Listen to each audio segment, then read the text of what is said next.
We're gonna let Jensen and Jared know what San Francisco sounds like.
It's a live one. Let me make this official for the last panel of 2017. Burlingame, Millbrae, and the surrounding counties. Say hello to Jared and Jensen and Ackles.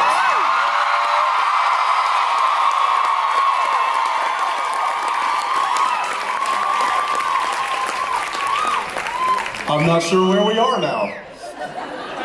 Does it really matter? Thanks, Rick.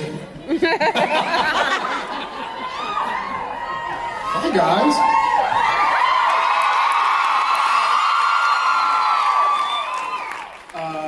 Such a gorgeous crowd. Is anybody first time? So far, so good. About that Jeffrey D. Morgan, huh?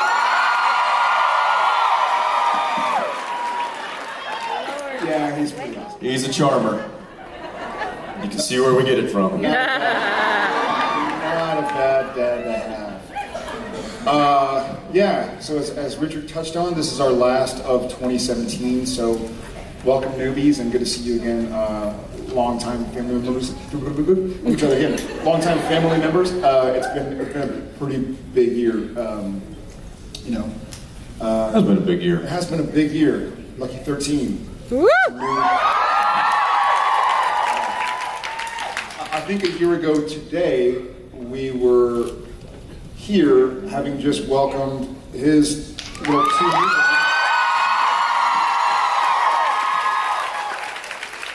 And now they're 1 times 2. Now they're 2. Yeah, is that how that works out? Really cool to be back. Love the air. So, all right. Just real quick before we get started, I do want to say, since this is our last con of 2017, a special thank you to Creation for doing what they do, and not just Adam and Gary and Steph, which, yes, thank you, but to the volunteers, to the people in the merch room, to the folks that set all this stuff up, to the lighting, to all the electric people behind us and are taking care of the technical aspects of stuff that you guys don't necessarily see, but is vital to what we do.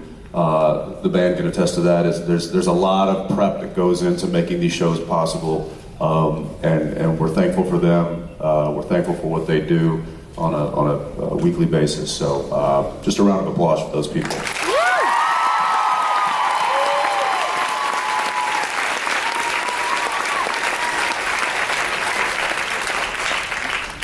No, that's enough. That's all I'm gonna. That's as sappy as I'm gonna get today. That's as chewy as he gets. Yeah, all right. That's it. Let's get some questions. Hi. Hi. I love you guys. So my question is for Jensen. What? She said you guys. She included you in the love. So since the news is, I love you both. You said that already. Yeah. So since the news is out that Danneel is going to be on the show.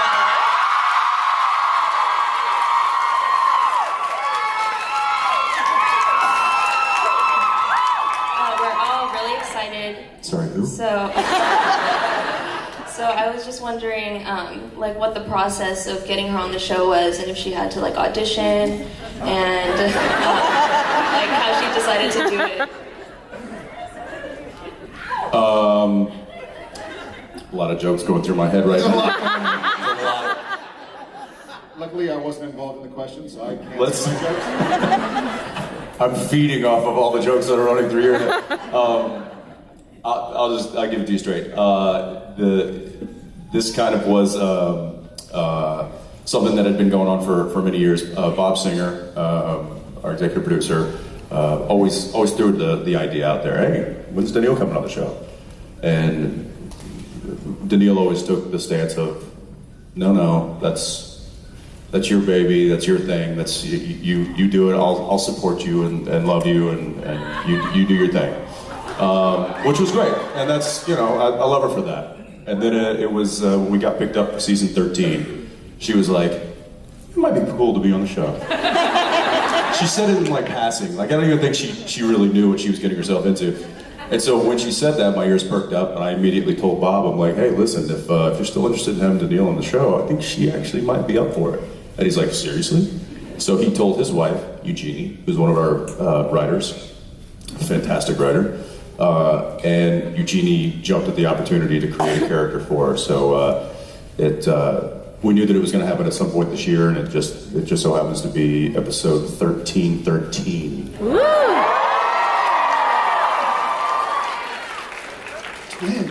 So, Thank you. thank you. Thank you. Hi, I'm Christine, and I just want to say I love you guys a lot. And my question is the same as the last one. It's just, what are both of your guys' reaction to Danneel coming on the show? I mean, I think it's great. If anything, and by the way, I have to say that. But if anything, it gives me an opportunity to have my whole family up in Vancouver while I'm filming. So I get to be with everybody for a couple of weeks. So that's great. And I mean, I've worked with her before, so I know that she's. And I've always told her that she's incredible. I think she's incredibly talented, and so I'm excited to see what she does. I can't wait. I've known Danneel. Haven't I known her longer than you've known her? Technically. Oh, shut up. No. I met her many years ago. Yeah, we knew each other. I've known her longer than I've known Jensen. Yes, that is true. So I know her as a friend. I know her as a mother. I know her as the wife to one of my best friends. I know her as Aunt Eel, as my sons call her, because they can't say Aunt Danneel as well as we adults can. I can't wait to work with her. I think it's really exciting. I think it's also, as a fan of the show, I'm excited for what it means. I'm excited for that little extra bit of, oh, this is going to be cool. Like, I know it's neat to have this backstory and this family where it's actually something that's we look forward to. Like, how neat will it be to see them interact on camera? And we've known them, and we've loved them, and supported them. Them being Ackles and Danneel. I say Ackles. It's funny.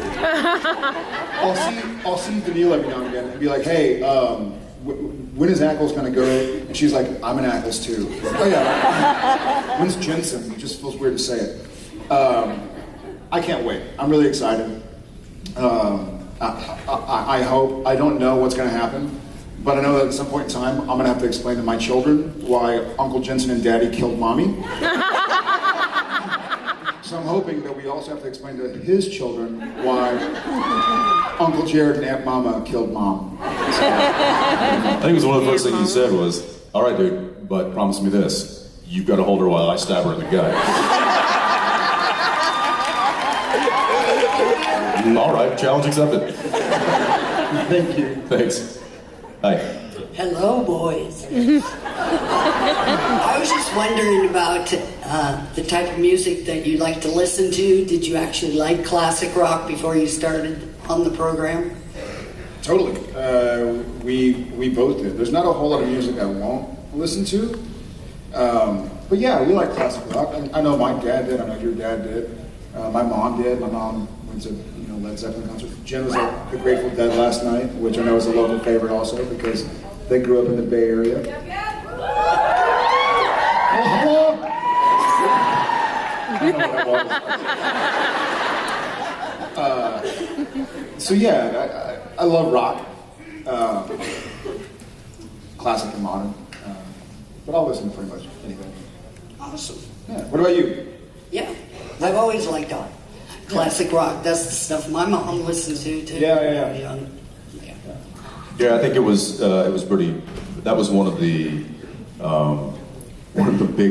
of my favorite things about the pilot script that Eric wrote was that when the music cue kicked in for the very first time on the show, he described it. He said, like music cue kicks in, and not this anorexic emo crap, anemic pop emo crap.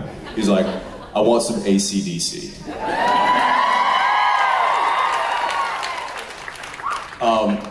And so right then I was like, I'm a fan. So yeah. Thanks. Thank you. Hi there. Howdy. I don't usually follow instructions people give me. I don't do what people tell me to do, but when Mark Shepard tells you to do something, you gotta do it. the opposite. Right? You do the opposite. So this is for Jensen, and I don't know if anybody asked you in the gold panel, but for those of us who are poor and didn't go.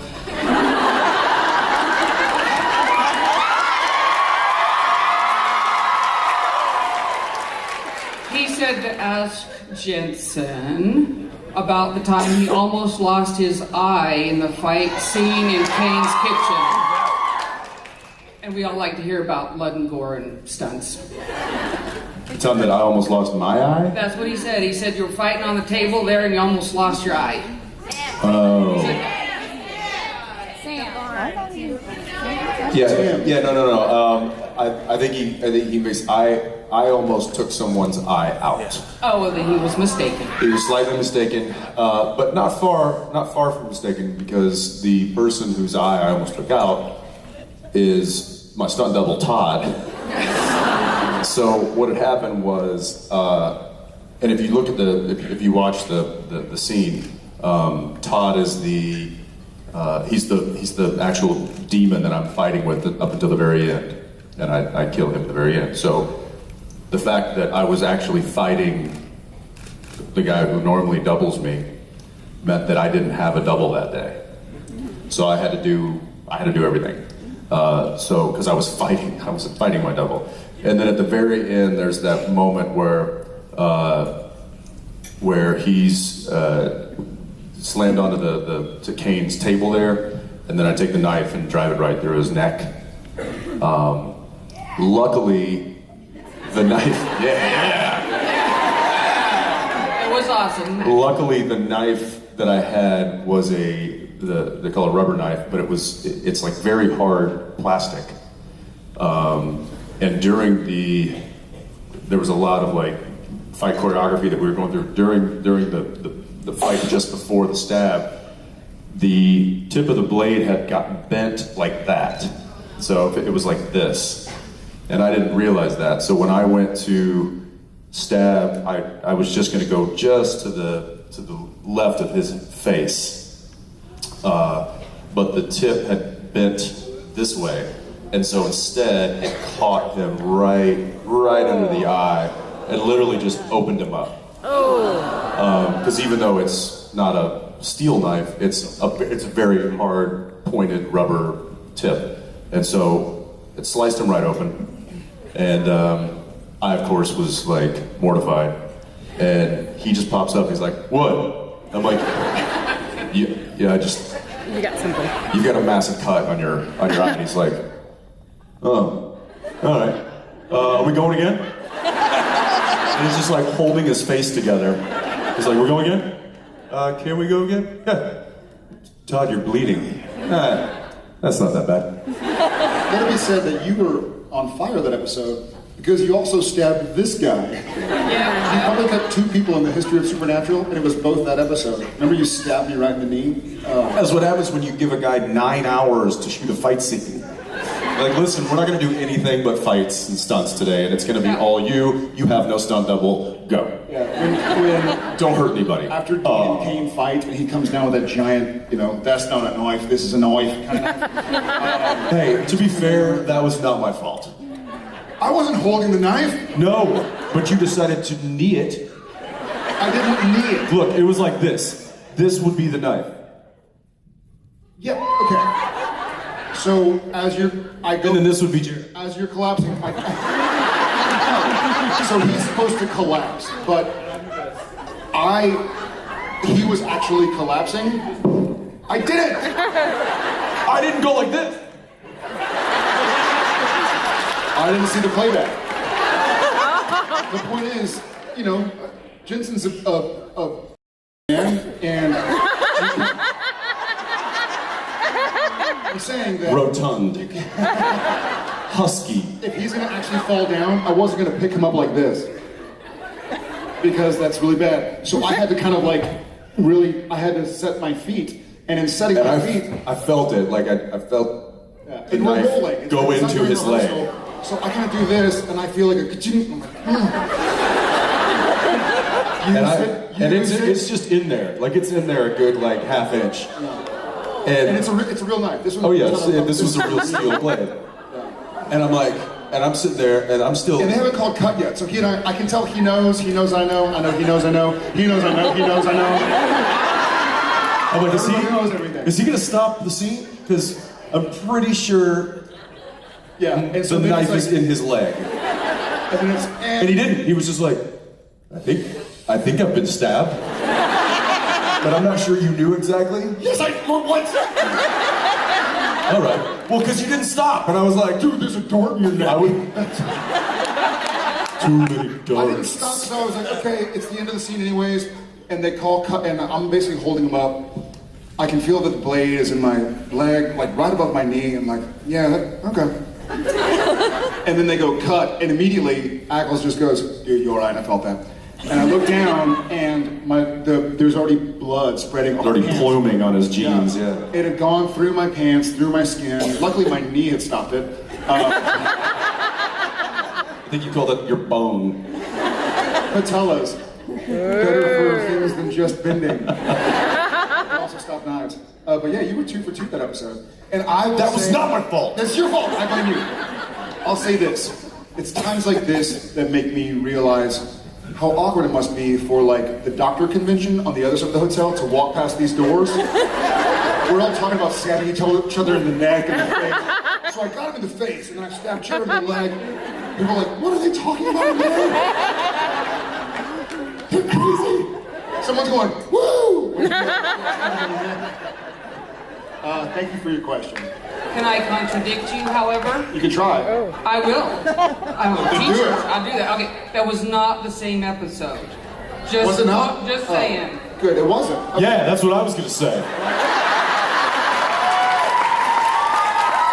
But thank you for the extra story. I would say this then.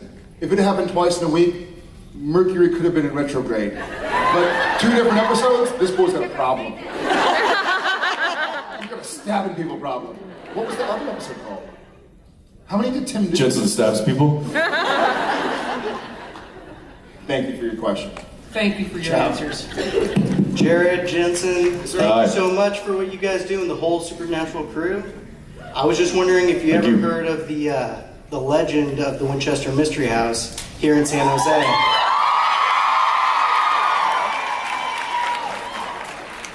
I've been, I have heard of it, and I went a few years ago, and I was like, this is cheesy. I went probably Usually it's I have heard of it, I've been. Not I've been, and I have heard of it.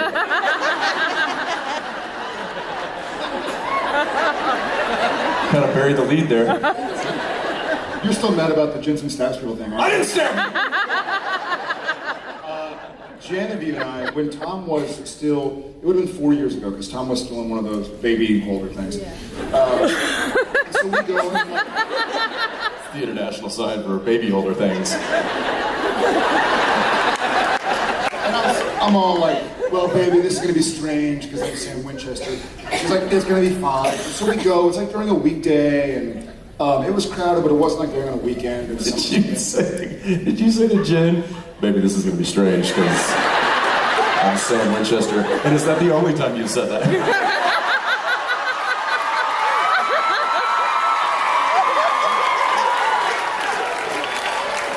It is not the only time I've said that, and yes, I did say that.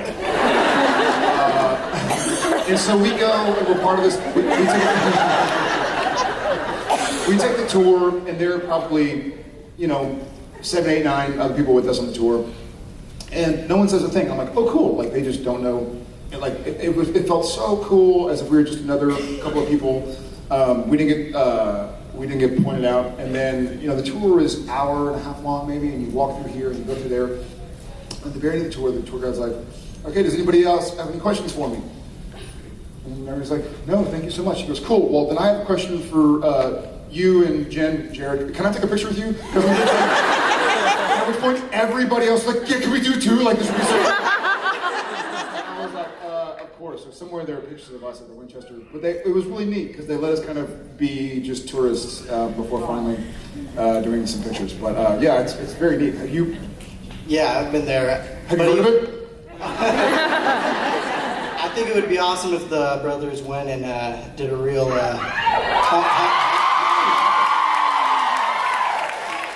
You should do an episode there. I think it's in the works, right? Yeah, I'll fight for that. That'd be great.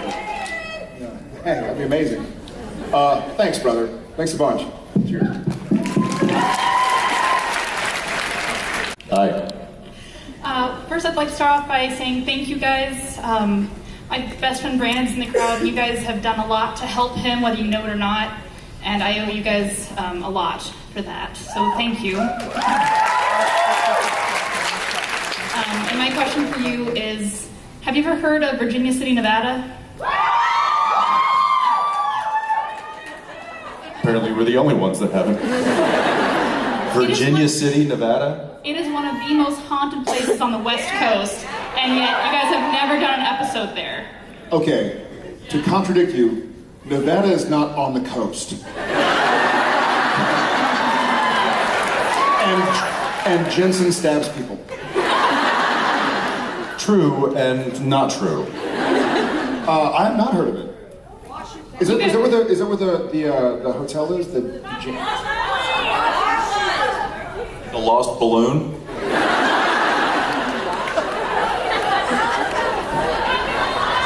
The Blood Bug Saloon. Blood Bucket Saloon. Blood Bucket Saloon? That's a terrible name for a saloon.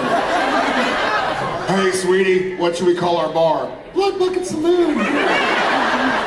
Works for me. Get her done. It is better than Blood Bug Saloon. But Blood Bucket is strange. I have not heard of it, but where is it in relation to Las Vegas? We don't consider Las Vegas a part of Nevada, first of all. Las Vegas is East Coast. Las Vegas is its own state. No, I'm from northern Nevada, Reno, Lake Tahoe, the capital, Carson City. People forget about Carson City. I don't. Yes, you do. I don't. Yes, you do. I don't. Don't. I love Carson City. Every now and again, we played the Capitol game on set to pass the time. And Jared is so excited because he thinks he knows Nevada. And it's Nevada. Reno. No. It's pronounced Nevada. Not in Texas, it's not.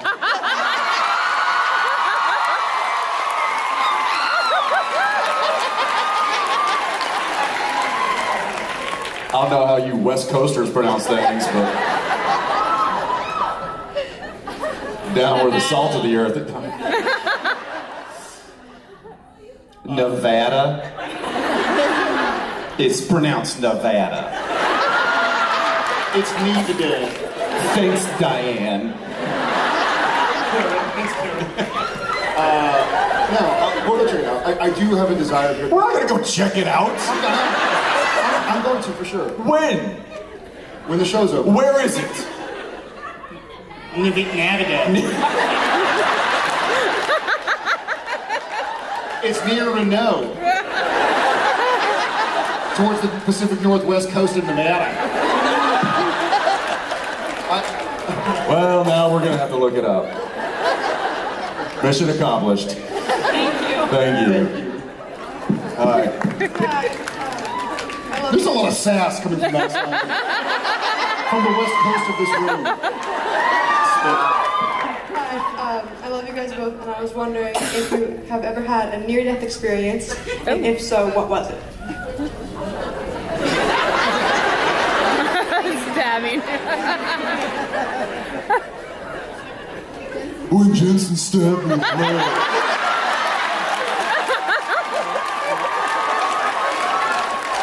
Almost bled out. I mean, when you think about it, I was... You need the knife. When he jabbed the knife into me, had I bent down to tie my shoe instead?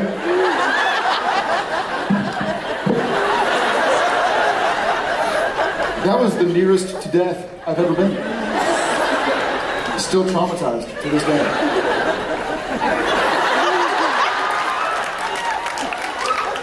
You? Hey, Jared. Did you see that water bottle hit my foot? No, you kicked it. Exactly. My leg was stationary. It didn't move. Yeah, once you stabbed yourself with a knife. You cut the ligaments. I couldn't move it anymore. Severed it. I flipped my car in Africa. I thought I was dead. Ooh. Yeah. What? Everybody's laughing. I flipped my car and I almost died. What? I did. Some have heard this story, but when I shot Flight of the Phoenix in 2003, I was on the way to a set and we were filming in the sand dunes of Namibia. And I took a corner too fast and on the sand in this car that was probably built in the 80s. Anyways, I sort of let the, it wasn't like a four-wheel drive, like, oh, here's a truck to drive through. It was like, here's a little African Ford Focus. Nothing wrong with Ford. Some of you Ford people. Anyways, it turned and I rolled. And when I rolled, I had my flip-flops on, which is why I was there. And so you kind of brace, and the car did a loop-de-loop and hit soft sand and hard sand and a berm, and I did a complete roll. And I get there, and I'm like, and I'm fine. And I'm like, I've seen a lot of movies, and I'm like, the car's gonna explode. I have to get out. And so,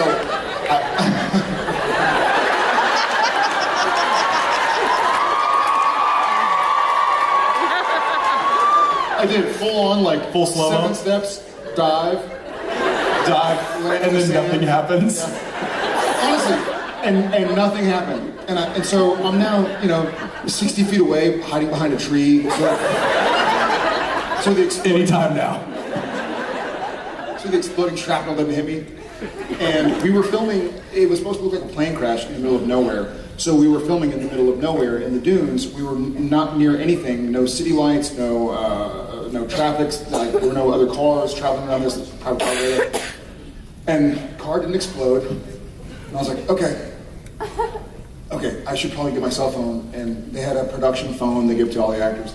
And I was like, I should let them know that I'm going to be late today. So I go back to the car.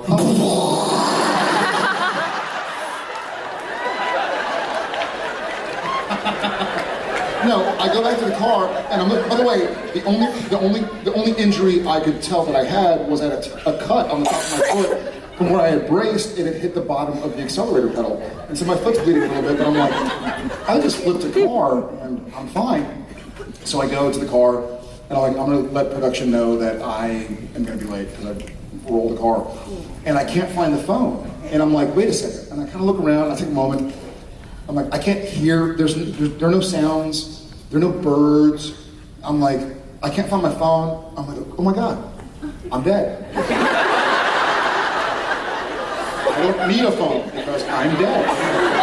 So the planet took my phone away, my earthly phone, because I don't need it. Of course there are no birds.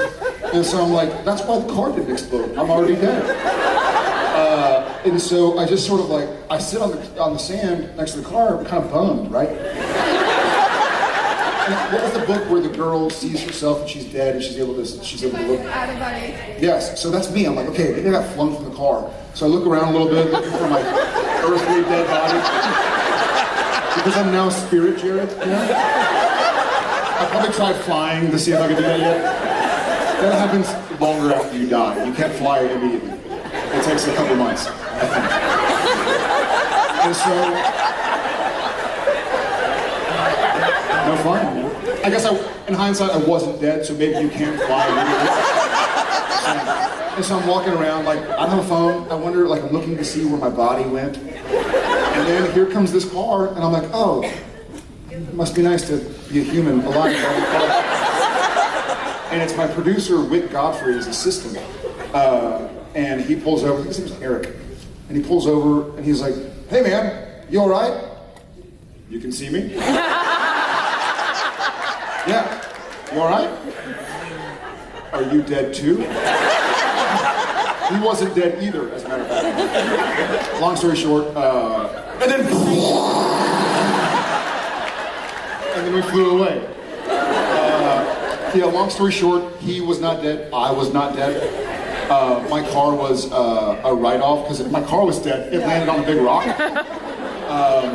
Because when I saw the car, I was like, that doesn't look too bad, this might not be too expensive. Did you see the car flying away?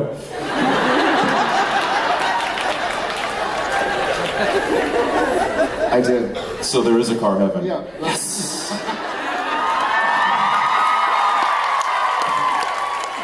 Yeah, all cars go to heaven. Yeah, but I didn't die, so that's the moral of the story. I didn't die.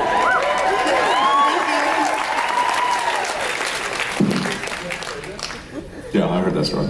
Did I tell you about the one where I stabbed a dude in the knee?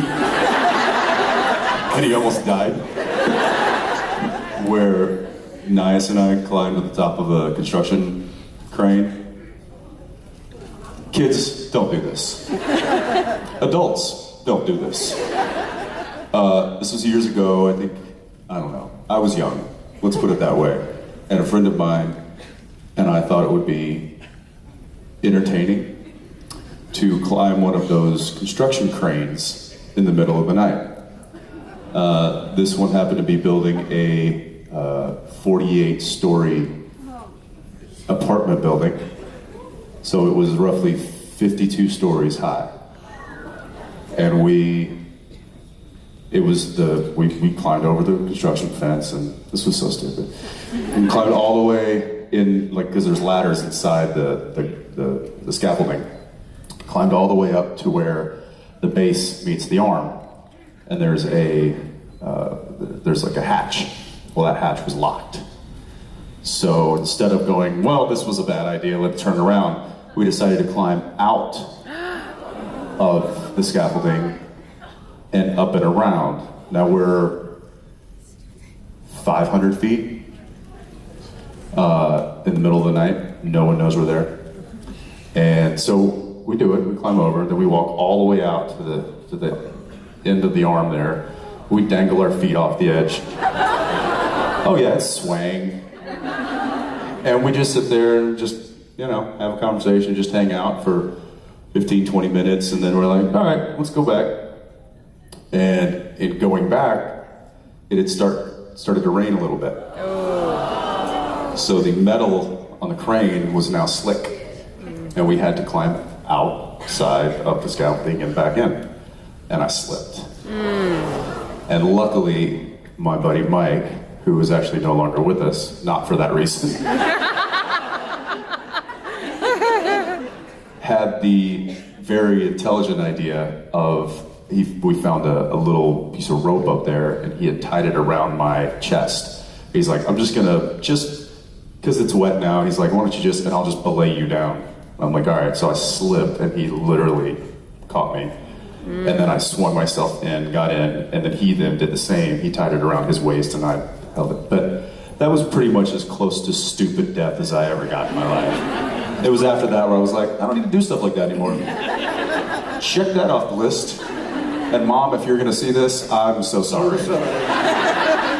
I'm still here though. Thank you for your question.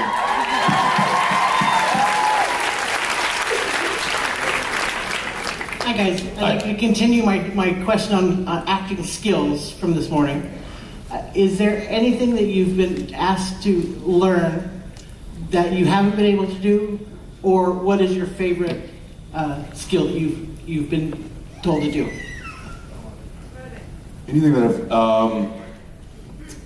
I kind of refuse, and I don't know if it's just the competitive nature of me, I refuse to have them write something in the script that I can't do, or that I won't figure out how to do. I remember when they were like, oh, and then he has a reverse 180 in the Impala. I'm like, I've never done that. But I'm not gonna let my stunt double do it. So I spent the whole hour of lunch learning how to do a reverse 180 in the Impala, which is, in a modern car, easier. In a 1967 tank, it's very, very heavy in the front, and that front end goes. So anyway, it took me a couple tries. There was another one, cleaning all the weapons, breaking them all apart, and putting them all back together again without looking at them. Was one that Phil wanted me to do. So I forget what season that was, but there's an episode where Dean has the like shotgun, pistol, 2 pistols, and a shotgun all laid out in front of him, and he's cleaning it. And I never looked down, but I put the whole thing back together again. Rack it, put it down, then start putting the other one back together again. And Phil was like, you think you could do this and never look down? And I was like, why would I do that? Because it's cool. Then yes, I will.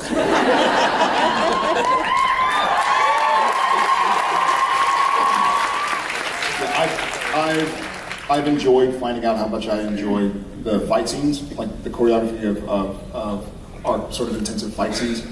I hate doing, and if y'all go back and watch, just know to yourself that Jared Padalecki hates painting sigils. Because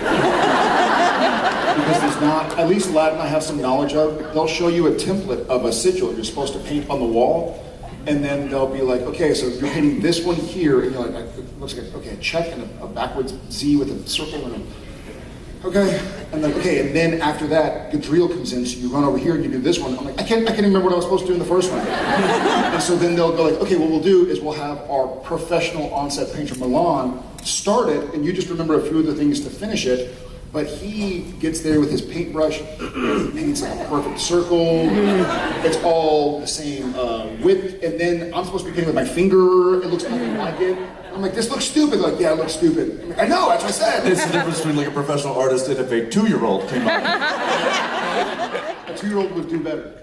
I've seen 2-year-olds do better. So I hate, And then they'll be like, well, it doesn't really match. And I'm like, guys, please don't make this scene about the sigil painting. They're all made up anyways. Like, I don't think, dear Supernatural, I love the show, but the sigil of sulfur was wrong in season 8. So I'm no longer gonna watch it. And I just think, the idea is we're painting angel blasting sigils or something, like, let's move on. There's a saying we have on set where, like, if there's some detail in the background or something like this, like a sigil is just maybe slightly different than what we used for the same. Or if we're reading a book and it's on a certain page for the wide, and then it's on a different page. Some very finite detail that the saying on set that people say this and on a lot of sets and movie sets and stuff is, if they're paying attention to that, we've lost them. And my response to the people that said on our set is, have you met our fans?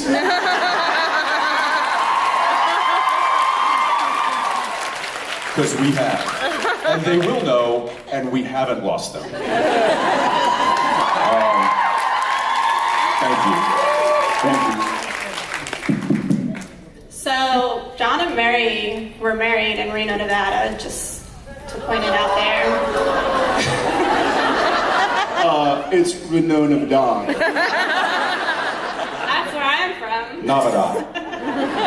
So, now that we know much more about Mary's background, how do you think Dean and Sam's character development would have been different if she was the one who lived? Now that we know she got married in Reno?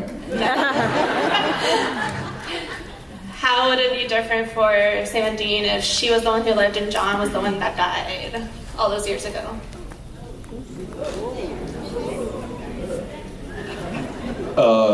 Sam, Mom's on a hunting trip and hasn't been home in a few days.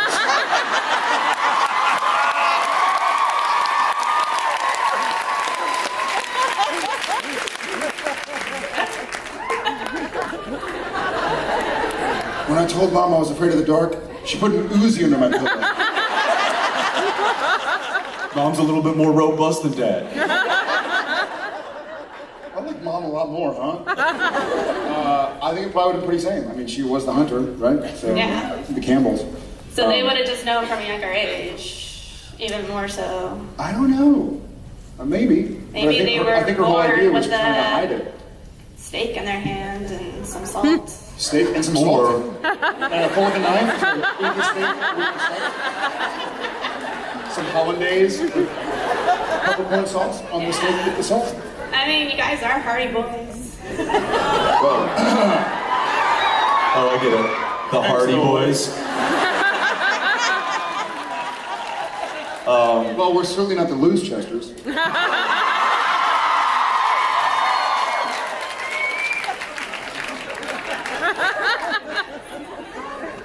Yes. Thank you for your question. Thank you. Hi. Hi. My question is for Jared. Found him. The last episode that I watched in season 13, you were actually driving Baby, or Sam was driving Baby around a lot. And it was kind of funny because at first you're like, oh, this looks really weird. And then it's like, oh, actually, Sam looks pretty good driving Baby. You're damn right, girl.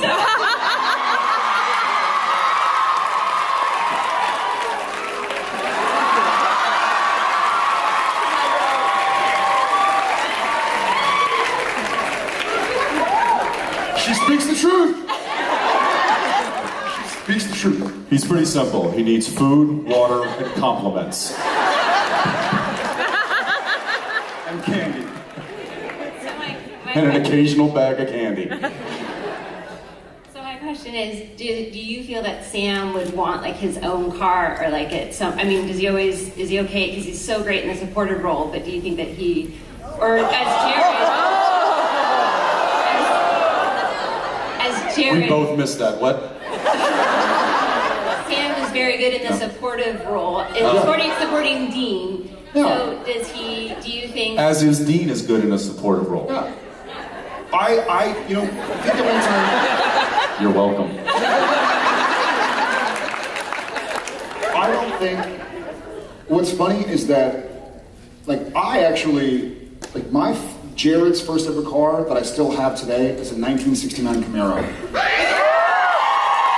And I was changing spark plugs and like fixing the carburetor on it because I always went out changing the Canon air filter. I had like fan belts in the glove box because they'd pop every now and again because somebody would turn the AC on while I was driving. So this is when I was 17 years old. I owned a classic Chevy car. I've since had a 67 Mustang that I've bought and sold. My dream car is a Generation 2 Corvette.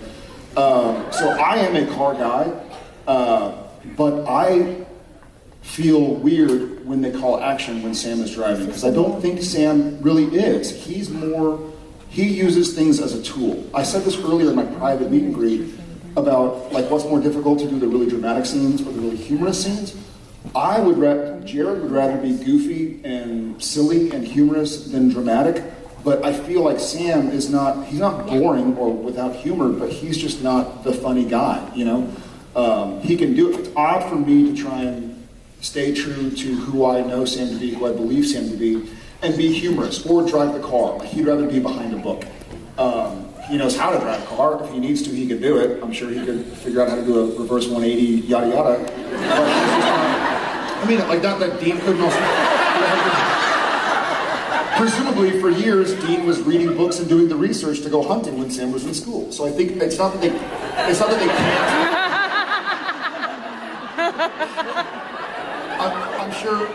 I'm sure they can fill in the blanks when the other's gone. I mean, Sam had a car. Sam had a Charger, a modern day Charger. So clearly he knows how to drive. But I just don't think he's interested in it. He's like, Dean likes it, whatever. I can research while he's getting me to where I need to go. It's nice to have an unpaid chauffeur, you know?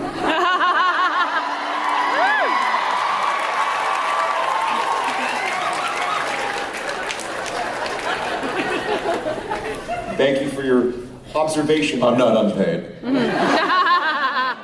Thanks, sweetheart. Hello, boys. Obviously, Sam and Dean get injured a lot in the show. Are you from Nevada? It's pronounced Nevada.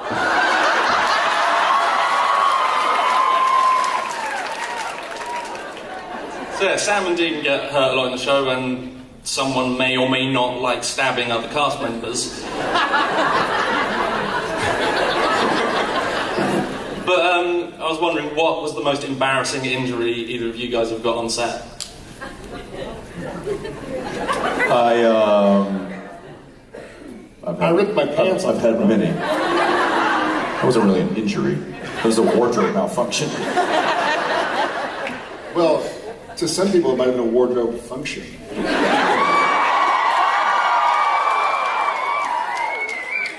Good luck with that. I was supposed to chamber around on my 1911 right as they yelled action. I went to do so, and I got the gun jammed. And so in an effort to unjam it, I slid back in the receiver, and then it snapped forward and caught the meat of my finger. Slide bite. That's right. Slide bite. And it... Bloody Bug Saloon? And so I quickly, because we were rolling and they literally go, and action. And I was like, oh, and I just ripped it out. And I quickly looked down and there was just a flap of skin. And so I was like, well, we're rolling, we're now in the scene. So I just held my finger skin together with my thumb like that, and then did the whole scene. And then eventually looked down and there was like blood all over my hand and stuff. So that was pretty stupid and embarrassing, but... I have a similar gun-related injury. Well, I have a similar embarrassing injury related to guns. There was an episode where Sam and Dean were Leviathan Sam and Dean, they robbed a bank. And we had a automatic weapon that we had never used because it was the Leviathan's version or whatever. Do you remember we come in and we spray some bullets, like everybody on the ground, because they're trying to make their cops up something. So we come in and we fire up in the air like that. But I'm so tall that they were like, hey, we're not seeing the gun in the frame. Not a word of a lie. So instead of spraying it like that, they wanted me to spray it like this, basically. Like basically drop my hands a foot. And it didn't occur to me at the time. It's like, we're shooting, we have to make our day and this and that. And so I was like, yeah, sure. So back to ones, reload the guns. And so we walk in, it's like, everybody get and I start doing this number, and To be fair, it was a horribly designed gun. horribly designed gun with a key. It had a top ejector. Yeah. So most guns they eject out the side. This one literally went straight out the top. So if you were angling the top of the gun right into your face.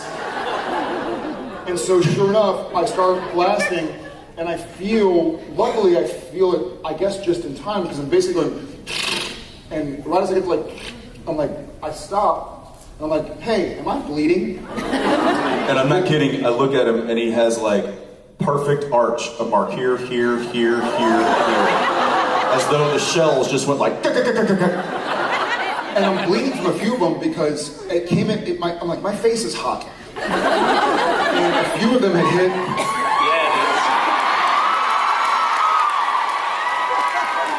It is a little warm in here. So a few of them were bleeding, like where whatever this protrusion is called, my 5 head, it just hit straight. So I had to go, okay, I guess call first aid because I'm bleeding from the face, and I have minor burns because when casings eject, they're pretty hot. And so that was, you might notice more. I just love, he comes up to me, he's like, hey, is there something on my face? Not here or here so much, but right about here. And my reaction was, no, you're good. Yeah, that's my That was embarrassing. Cheers, guys. Yeah, cheers, brother. Thanks. Hi. Oh, hi. I'm sorry if I say something wrong. It's just I'm from Brazil and I'm really nervous. So. You speak better English than Jensen.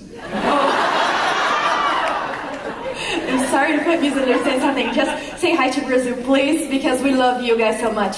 Hola, Brazil. Thank you. No, she said say hi to Brazil. I messed it up. Love, always welcome. So, what's the dog secrets in the 5 episode on the season 9? What are the dark secrets? Yes, they say in the end, the dog. The dog? Yes. He was about to tell you, but then he stopped. I'm curious When we do the now. spell and the dog is like, oh, here's the, what the big dog for. We dog's not here to. Yeah. The dogs you can finally talk to the dogs, and then he's like, oh, well, Just pretend that you know if you don't. Yeah, no, I know. That's what we do for a living. Are you kidding? Yeah,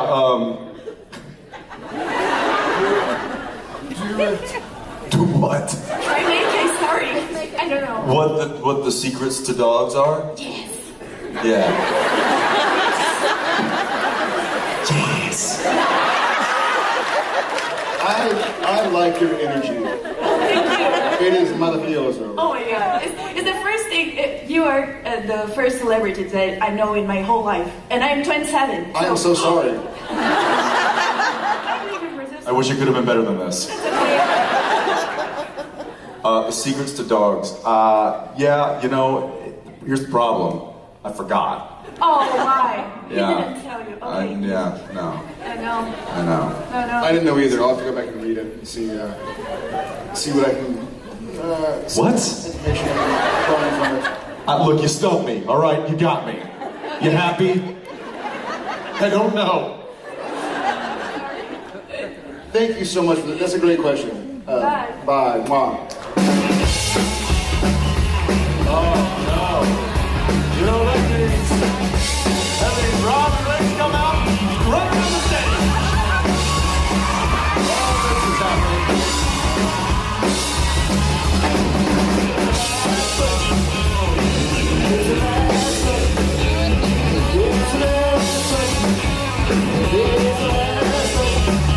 We're gonna have my friend on. It's the last question. It's the last question. Come on!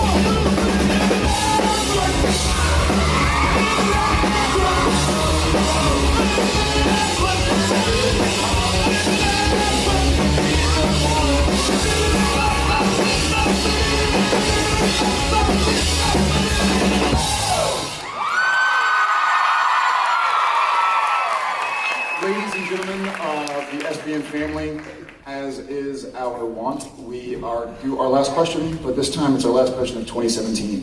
So I'm sure it's going to be amazing. SPN family, meet Amanda. Amanda, meet SPN family. Before we get into this, I think we should talk about the pressure she's under. Because usually it's the last one in the panel. That's a tremendous amount of pressure. And there'll be another panel in a week. Yeah, I mean, it's like whatever, right? Any given town. And then, yes, it lives in perpetuity in the web, but blah, blah, blah. The point is, that's one moment. It sums up the year. You're speaking for an entire generation. It's the 40 to 54s, but it's a generation nonetheless. I mean, to be fair, this is going to get us through the holidays. Or it's going to wreck them for us. That's true. No, it really will. I mean, this really is not only rounding out one year, it's really setting up the next year. Yeah. And all of our families. This is the cliffhanging question we'll all think about until the next time we have a last question. We have children whose happiness relies solely on this question. That's right. And some of them are here. Yeah. That's Steve? They're backstage. They're backstage listening intently to what this question is. Oh, there they are. All right, man. Yeah. What is it? All right. In the first seasons, especially the first few seasons, it seems like every time there is a monster that the brothers battle, they prefer to choke Sam and throw Dean into a wall. And I was just wondering if there was any particular reason for that, like either in the show or just because Sam... That's a good question. That's a good question. So, I think Sam prefers to be choked.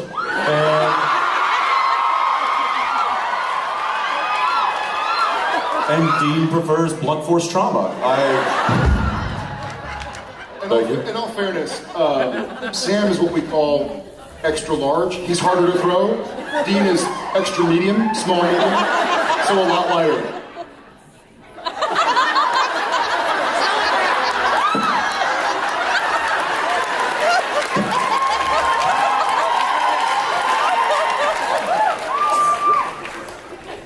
I mean, to be fair, if you throw Jared, you also have to throw his hair.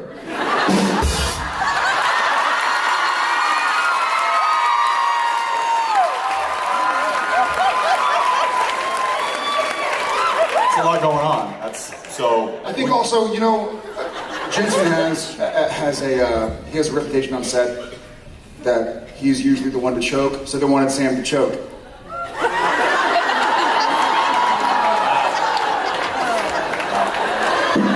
And this is why they choke Sam.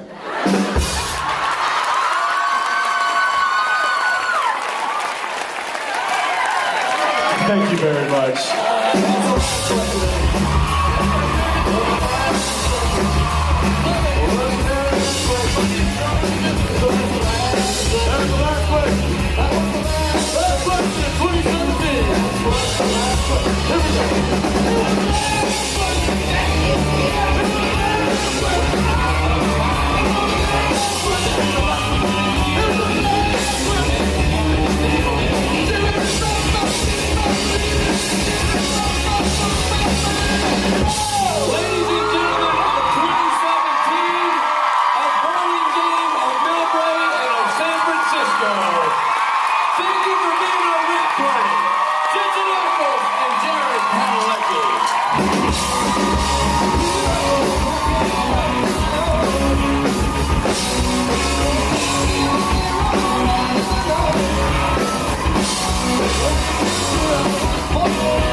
sir. Just so great. So lovely. So fantastic. So attractive. So, that was it. Okay. Last song of the year, Bobo. Yeah, wow. Last